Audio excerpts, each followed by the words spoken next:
నువ్వు ఎంత చెప్తే అందులో 58% వాళ్ళ దగ్గర ఉండిపోయి 42% నువ్వు చెప్పే లెక్క.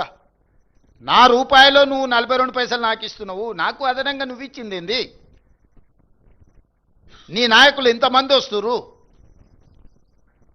ఈ రోజు వరకు మీరిద్దరే కదా ఉన్నది, మోడే కదా ఉన్నది. ఇన్ని రోజులు ఇదే కిషన్ రెడ్డి, ఇదే బండి సంజయ్, ఇదే ధర్మపురి అరవింద్ గారు, వీళ్ళే కదా ఎంపీలు కేంద్రంలో ఉన్నది అధికారము. ఏమైనా తెచ్చిందా? ఇప్పుడు మున్సిపల్ ఎన్నికల్లో కౌన్సిలర్ను మోడీని చూసి ఓటేయండి అంటారు.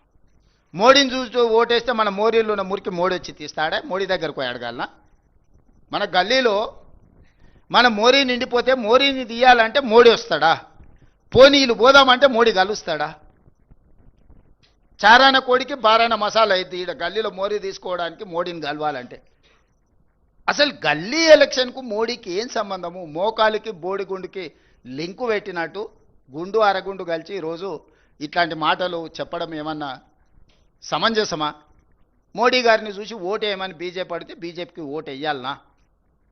ఓటర్లను ఆలోచన చేయమంటారు. ఏమైనా నరేంద్ర మోడీ గారు, బండి సంజయ్ గారు, కిషన్ రెడ్డి గారు తెలంగాణ మీద ఏమైనా ప్రత్యేకమైన ప్రేమ చూపించరా? మన ఓట్లు వేయించుకోవడం, మన దగ్గర సీట్లు తీసుకోవడం తప్ప మనకి ఏమైనా ఇచ్చిండ్రా? ఇది భారతీయ జనతా పార్టీ యొక్క చరిత్ర. దీన్ని విశ్లేషించి వీళ్ళకి ఒక్కటి వీళ్ళ దేవుడు అసదుద్దీన్ ఓవైసీ. ఉత్తగా రాముడి పేరు చెప్తారు కానీ రోజు దండం పెట్టుకునేది అసదుద్దీన్ ఓవైసీకే. వీళ్ళ లైఫ్ లైన్ అంటారు కదా, వీళ్ళ లైఫ్ లైనే అసదుద్దీన్ ఓవైసీ. ఆయన పేరు లేకుండా, ఆయన జపం లేకుండా రాముడి పేరు ఎన్నిసార్లు వీళ్ళు తలుచుకున్నారో, అసదుద్దీన్ ఓవైసీ పేరు ఎన్నిసార్లు తలుచుకున్నారో చూడండి. ప్రతిసారి అసదుద్దీన్ ఓవైసీని అల్లావుద్దీన్ అద్భుత దీపంగా మార్చుకొని ఓట్లు అడుగుతారు. మరి అన్ని మీ ప్రభుత్వాలే ఉన్నాయి కదా. అసదుద్దీన్ ఓవైసీ ఇంత దుర్మార్గుడు అయినప్పుడు మీరు ఎందుకు అతన్ని నియంత్రించలేకపోతున్నారు? ప్రజాస్వామ్యంలో ఏఐఎంఐఎం కూడా ఒక రాజకీయ పార్టీ ఎన్నికల్లో పోటీ చేస్తున్నారు. గెలిచిన దగ్గర వాళ్ళు గెలిచినారు, ఓడిన దగ్గర ఓడినరు. వాళ్ళు గుజరాత్లో పోటీ చేసిరు, ఉత్తరప్రదేశ్లో పోటీ చేసిరు, బీహార్లో పోటీ చేసిరు, మన వెస్ట్ బెంగాల్లో కూడా పోటీ చేసి 5 సీట్లు గెలిచారు. వాళ్ళు కూడా ఒక రాజకీయ సంస్థ, ఒక రాజకీయ పార్టీ. కానీ వాళ్ళని భూతంగా చూపించి ఇంకెంతకాలం మీరు ఓట్లు అడుగుతారు?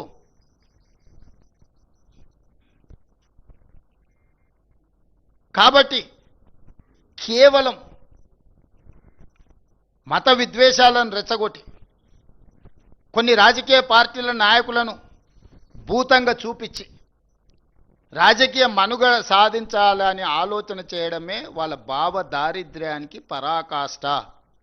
ఈ భావ దారిద్ర్యాన్ని చూసి బీజేపీకి ఓటు వేయాలన్న తెలంగాణ ప్రజలు మీరు ఆలోచన చెయ్యండి.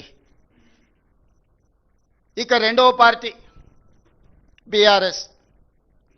10 సంవత్సరాలు వాళ్ళే, పంచాయతీ మెంబర్ నుంచి పార్లమెంట్ వరకు వాళ్ళే ఉన్నారు, మున్సిపల్ కౌన్సిలర్ నుంచి ముఖ్యమంత్రి వరకు వాళ్ళే ఉన్నారు. 10 ఏళ్లలో వాళ్ళు లేని పదవి ఏదన్నా ఉందా? వాళ్ళ పార్టీ, వాళ్ళ కుటుంబం, వాళ్ళే కదా ఉన్నది. ముఖ్యమంత్రి కేసీఆర్, మున్సిపల్ శాఖ మంత్రి కేటీఆర్ గారు, వార్డు మెంబర్ నుంచి పంచాయతీ మెంబర్ నుంచి పార్లమెంట్ వరకు అందరూ. వాళ్ళ నుంచి గెలవకపోయినా అభివృద్ధి జరగాలంటే మా పార్టీలో చేరాలని ఉన్నోళ్ళందరినీ వాళ్ళే కలుపుకున్నారు. ఇప్పుడు 116 మున్సిపాలిటీలు, 7 మున్సిపల్ కార్పొరేషన్, నాకు తెలిసి 99% వాళ్ళ చేతుల్లో. ఎవ్వరు రెండో పార్టీ లేదు 2 సార్లు, ఇంక్లూడింగ్ గ్రేటర్ హైదరాబాద్. 10 సంవత్సరాలు మీరే ఉంటే మున్సిపాలిటీలో ఈరోజు సమస్యలు ఉన్నాయి, ఈ సమస్యలు పరిష్కరించడానికి మాకు ఓటేయండి అని అడుగుతారేంది? అసలు ఇది ఎక్కడి విచిత్రం? ఎక్కడి విచిత్రం ఇది? మేమేమి ఎప్పుడు మున్సిపల్లో లేమే, మొదటిసారి మేము ఓటు అడుగుతున్నాం. మేము ఇంతకుముందు మేము కౌన్సిలర్ కాదు, కార్పొరేటర్ కాదు, గ్రామాలలో సర్పంచ్ కాదు, ఏదీ లేము. మేము మొత్తం మీరే ఉన్నారు. మంత్రులు మీరే, ఎంపీలు మీరే, ఎమ్మెల్యేలు మీరే, ఎమ్మెల్సీలు మీరే, మేయర్లు మీరే, చైర్మన్లు మీరే, సర్పంచులు మీరే, జిల్లా పరిషత్ మీరే. అసలు బీఆర్ఎస్ వాళ్ళు కేవలం తోలుబొమ్మల ఆట ఆడిచ్చారు. మిగతా వాళ్ళని మంత్రుల రూపంలో ముఖ్యమంత్రి గారిని కలవడానికి పోతే కూడా గేటు బయట నుంచే మెడల్ బట్టి నెట్టేసారు హోంగార్డ్స్. మనం చూసినాం కదా. 10 సంవత్సరాలు మీరే ఉండి, మున్సిపల్ అయితే నిన్నటి వరకు మీరే. ఇప్పుడు లేటెస్ట్ ఎలక్షన్ జరుగుతుంది. ఇప్పుడు మళ్ళీ మాకు ఓటేయండి అని బీఆర్ఎస్ అడుగుతుంది. అసలు అంటే ఏ మాత్రం కూడా మొహమాటం కానీ అసలు సమాజం ఏమనుకుంటుంది మనం ఇంత బరితెగించి మాట్లాడడం వల్ల, ఇది ఏమైనా సమాజం ఆమోదిస్తుందా? అమరాన్ని ఎప్పుడో సామెత చెప్తుండే, బరితెగించిన కోడి అంట బజార్లోకి వచ్చి గుడ్డు పెట్టిందంట. గట్లున్నది బీఆర్ఎస్ వాళ్ళ వ్యవహారం. ఇద్దరు హరీష్ రావు గారు, కేటీఆర్ గారు ప్రతి మున్సిపాలిటీ తిరిగి మాకు ఓటేయండి అని అడిగితే బరితెగించిన కోడి బజార్లోకి వచ్చి గాడిద గుడ్డు పెట్టినట్టు ఉంది వీళ్ళు అడిగే విధానం, వీళ్ళు చెప్పే మాటలు. మీరు లేనిది ఏదన్నా ఉంటే ఇప్పుడు మీకు కొత్తగా ఇస్తే మీరు ఏదన్నా చేస్తారని అనుకోవచ్చు. 20 లక్షల కోట్ల రూపాయలు మీకు ఇస్తే పేదోళ్ళకి ఇండ్లు కట్టించిండ్రా? ఇండ్ల సంగతి చాలా దూరం, అసలు రేషన్ కార్డులు అన్ని ఇచ్చిండ్రా? సన్న బియ్యం ఇవ్వాలని వెనకటి చెప్పిండు కేసీఆర్ గారు. ముఖ్యమంత్రి మనవాడు ఏదైతే బియ్యం తింటుండో పేదోళ్ళకి అదే సన్న బియ్యం తినిపిస్తామని ఇచ్చిండా? మీరు జర్నలిస్టులు, మీరు కూడా ఉన్నారు కదా ప్రజాక్షేత్రంలో, మీ గుర్తింపు కార్డు, మీ ప్లాట్ల గురించి ఇట్లా చెప్పుకుంటూ పోతే ఒక్కొక్క వర్గానికి, ఏ ఒక్క వర్గానికన్నా ఉద్యోగాలు ఇచ్చిరా, రేషన్ కార్డులు ఇచ్చిరా, సన్నబియ్యం ఇచ్చిండ్రా? అసలు ఏది వీళ్ళు అమలు చేసింది? పట్టణ ప్రాంతాలలో మోరీలు అన్నది ఇచ్చిండ్రా?